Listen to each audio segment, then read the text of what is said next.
रात का वक्त था। एक वीरान सड़क से आरव अपने दोस्त नील के साथ लौट रहा था। रास्ता सुनसान था, मोबाइल में नेटवर्क नहीं था और चारों तरफ सिर्फ जंगल। तभी नील ने कहा, तूने देखा? तेरे पीछे कोई परछाई चल रही थी। आरव ने हंसते हुए कहा, तू डरता बहुत है नील। यहाँ हमारे अलावा और कोई नहीं है। यह सुनकर नील चुप हो गया। उसकी आंखों में अब डर था। दोनों वहां से आगे बढ़ने लगे। तभी उन्हें पास के गांव में एक पुरानी हवेली दिखाई देती है। दोनों दोस्त उस हवेली की तरफ चलने लगते हैं। तभी सामने से कोई आता है और दोनों को कहता है, रात को बाहर मत निकलो और पुरानी हवेली की तरफ तो भूल कर भी मत जाना। वहां एक भूतिया साया है जो जिसे पकड़ता है वो खुद की पहचान भूल जाता है।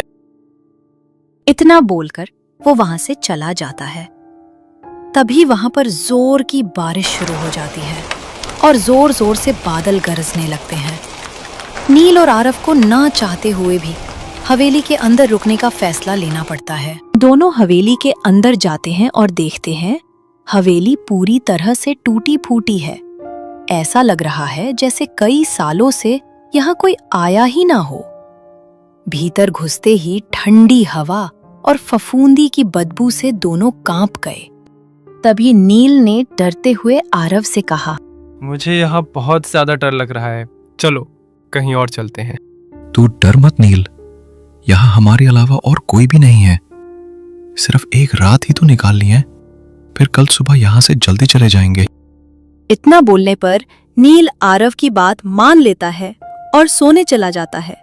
थोड़ी देर बाद नील सो जाता है, लेकिन उस आदमी की कही हुई बात उसे अंदर ही अंदर खाए जा रही थी। उसकी आंखों में डर साफ दिखाई दे रहा था। आरव कमरे में रखवाली करने लगता है और नील सो जाता है। थोड़ी देर तक रखवाली करने के बाद ज्यादा थकान की वजह से आरव को भी नींद आ जाती है। रात के 2 बजे अचानक से एक चीख सुनाई देती है। आरव एकदम से जाग जाता है और देखता है तो नील कहीं पर भी दिखाई नहीं देता है। तभी पास के कमरे से किसी के बड़बड़ाने की आवाज आती है।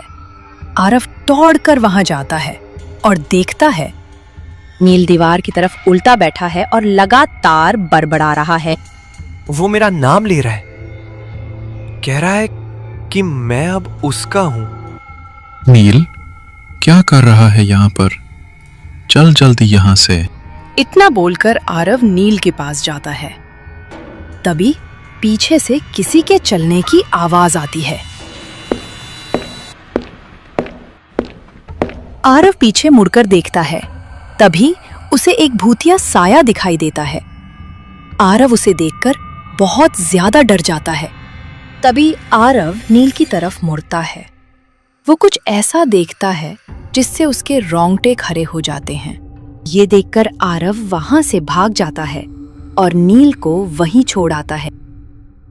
सुबह होते ही आरव पास के गांव में जाता है और गांव वालों से मदद मांगता है। मेरी मदद करो, मेरा दोस्त उस हवेली में फंस गया है, उसे बचाने में मेरी मदद करो। उस हवेली की तरफ मत जाना, वहां जो जाता है कभी वापस नहीं आता। मेरा दोस्त उस हवेली में है, कोई तो मेरी मदद करो, वो उसे मार देगा। तभी एक वृद्ध आदमी चलता हुआ आता है।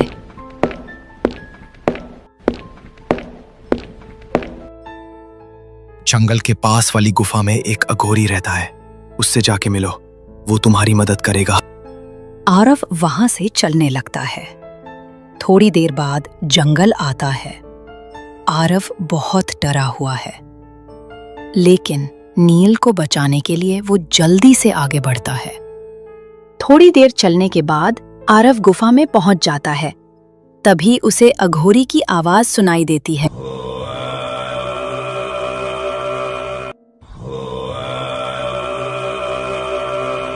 आरव अघोरी के पास जाता है और कहता है, बाबा मेरी मदद करो, मेरा दोस्त उस गुफा में फंस गया है, वो उसे मार देगा, उसे बचा लो बाबा। तभी अघोरी कहने लगता है, उस हवेली में 50 साल पहले एक नौजवान विराट मानसिक बीमारी से जूझ रहा था। लोग उसे पागल समझते थे, पर वो कहता था, मेरे साथ एक साया चलता है। जब किसी ने यकीन नहीं किया, उसने खुद को ही जला लिया। अब वो साया और उसकी आत्मा एक हो चुके हैं। वो नए शरीर ढूंढता है ताकि वो फिर से जी सके। आरव ने जब ये सुना तो सन्न रह गया। क्या नील अब उसके कब्जे में है? ऐसा ही कुछ। उसे बचा लो बाबा, मैं नील के बिना बहुत अकेला हूं। चलो मेरे साथ। इतना बोलकर दोनों जंगल के रास्ते से होकर हवेली की ओर जाने लगते हैं। थोड़ी देर बाद वो हवेली के पास पहुंचते हैं। तभी उन्हें किसी के चीखने की आवाज आती है। दोनों हवेली के अंदर जाते हैं और देखते हैं नील बीच कमरे में उल्टा पड़ा है। दोनों के जाते ही वो एकदम से खड़ा हो जाता है। उसकी आंखें सफेद हो गई थीं और वो कहने लगा, आरव, तू भी मेरे साथ चल, बहुत अकेला हूं मैं। तभी अघोरी वहां बैठ जाता है और मंत्र बोलने शुरू करता है। थोड़ी देर बाद एक काला साया भयंकर चीख के साथ नील के शरीर से बाहर निकलता है। नील बेहोश होकर वहीं गिर पड़ता है। आरव नील की तरफ चलते हुए जाता है। तभी नील धीरे से उठता है और आरव की तरफ देखकर बोलता है, आरव, क्या हुआ था मुझे? तू अब ठीक है। तुझे एक साया ने घेर लिया था, पर अब सब ठीक है। लेकिन अघोरी चुपचाप खड़े होकर उन्हें देखे जा रहा था। उसके चेहरे को देखकर लग रहा था मानो वो कुछ छुपा रहा हो। सुबह होते ही वो गांव की ओर जाने लगते हैं। गांव वाले दोनों को देखकर चौंक जाते हैं और कहते हैं, तुम लोग जिंदा कैसे लौट आए हैं? ये सिर्फ शुरुआत है। हवेली का रहस्य अब और गहरा हो गया है। वो साया क्या अब भी किसी को ढूंढ रहा है? वो अब आरव के पीछे है। ये सुनकर आरव को मन ही मन डर लगने लगता है। रात होते ही आरव कमरे में अकेला बैठा है। उसके मन में अघोरी की कही हुई बात गूंज रही है। तभी आरव को पीछे से कोई दिखाई देता है और कमरे में एक आवाज गूंजती है, तू अब मेरा है। आवाज गूंजने के साथ ही कमरे में अंधेरा हो जाता है। सुबह होते ही नील आरव के कमरे में जाता है। आरव डरा हुआ कमरे में खड़ा है। आरव, क्या हुआ है? तू इतना कांप क्यों रहा है? आरव हल्की सी आवाज में बोलता है, वो वापस आ गया है। ये सुनकर नील डर के मारे कांपने लगता है। थोड़ी देर बाद दोनों अघोरी के पास जाते हैं। अघोरी पत्थर के ऊपर बैठा हुआ है और मंत्र बोल रहा है। बाबा, वो वापस आ गया है। मैंने कहा था, वो साया अब आरव के साथ है। उसे हटाइए बाबा। आरव बिल्कुल बदल गया है। उसे खुद नहीं पता वो क्या कर रहा है। यह आसान नहीं है। साया अब शरीर नहीं, आत्मा से जुड़ चुका है। कोई उपाय होगा, कोई तो तरीका होगा उसे रोकने का। अगर आरव को बचाना है तो तुम्हें हवेली वापस जाना होगा और उस साये का अंत करना होगा। लेकिन मैं कैसे बाबा? साया सिर्फ उस शरीर से निकल सकता है जिसने उसे अपनाया हो। मतलब आरव को खुद उसका सामना करना होगा। ऐसा ही कुछ। ठीक है बाबा, जैसा आप कहो। अघोरी के कहने पर नील और आरव फिर से हवेली की ओर जाते हैं। इस बार उनमें डर के साथ साथ दृढ़ता भी है।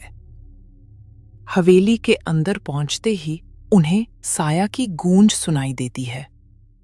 तुम लौट आए, अब बचकर नहीं जा सकोगे।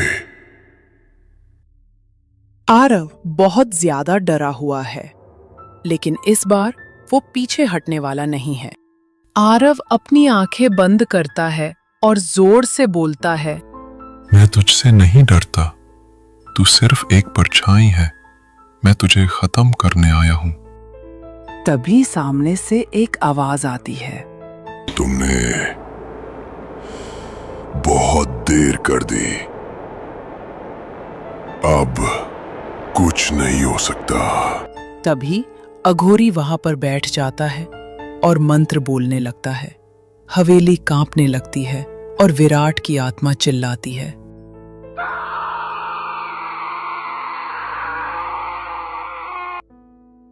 तभी एक भयंकर चीख और चारों तरफ उजाला फैलता है। चारों तरफ सन्नाटा फैल जाता है। तभी नील कहता है, क्या वो चला गया? शायद, पर कुछ साए कभी पूरी तरह नहीं जाते। अब मैं डरता नहीं, क्योंकि अब मैं जानता हूं कि साया केवल तब तक ताकतवर होता है जब तक हम उससे डरते हैं। सुबह होते ही वो गांव की ओर जाते हैं। गांव के लोग आरव और नील को देखकर हैरान होते हैं, लेकिन इस बार डर नहीं बल्कि आशा और सम्मान से। हवेली का श्राप क्या सच में खत्म हो गया? श्राप खत्म नहीं होते, बस सो जाते हैं। अघोरी की बातें सुनकर आरव थोड़ा सा विचलित होता है, लेकिन अब उसके मन में डर नहीं है। रात होते ही आरव अपने कमरे में सो रहा होता है। अचानक उसे एक सपना आता है। फिर से वही साया दिखाई देता है और उसके कानों में एक आवाज गूंजती है।